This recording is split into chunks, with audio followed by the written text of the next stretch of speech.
Na- Merci. Alors, bonjour et bonne année 2018 à tout le monde.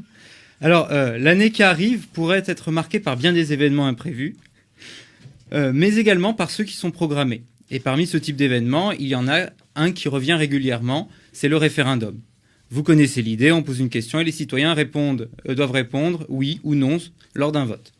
Alors, après le référendum sur la sortie du Royaume-Uni de l'Union européenne en 2016, le référendum illégal pour certains sur l'autodétermination de la Catalogne en 2017, 2018 concernera plus particulièrement la France avec, a priori, l'organisation d'un référendum sur l'autodétermination de la Nouvelle-Calédonie. Mais que se cache-t-il derrière le référendum ? En France, il fait partie intégrante de l'histoire des républiques d'après-guerre. Pourtant, au cours du XIXe siècle, la consultation populaire relevait plutôt des empires que des républiques. L'empereur descendait demander son approbation au bon peuple de France, qui lui accordait généralement, facile quand la majeure partie de la population ne sait pas lire et que l'opposition est tenue au silence.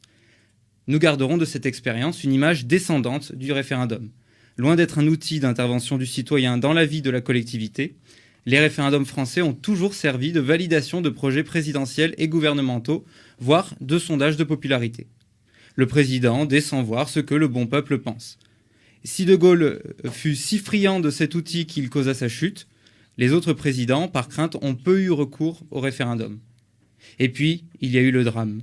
Le 29 mai 2005, ce jour où le bon peuple n'a pas fait ce qu'on lui a demandé, alors qu'un large consensus existait dans les classes sociales les plus aisées.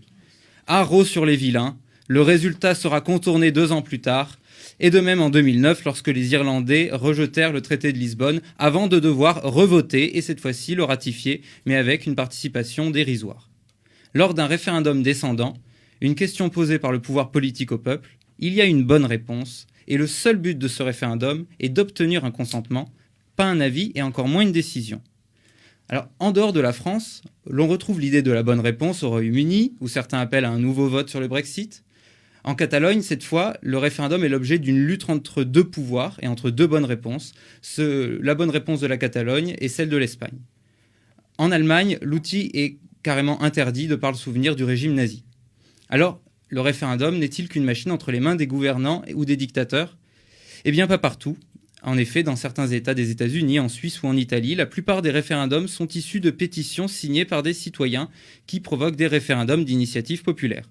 Alors attention, cet outil a permis à de nombreux lobbies de faire valoir leurs propres intérêts en profitant de leur capacité financière pour faire campagne. Mais cela a aussi permis des expressions démocratiques fortes.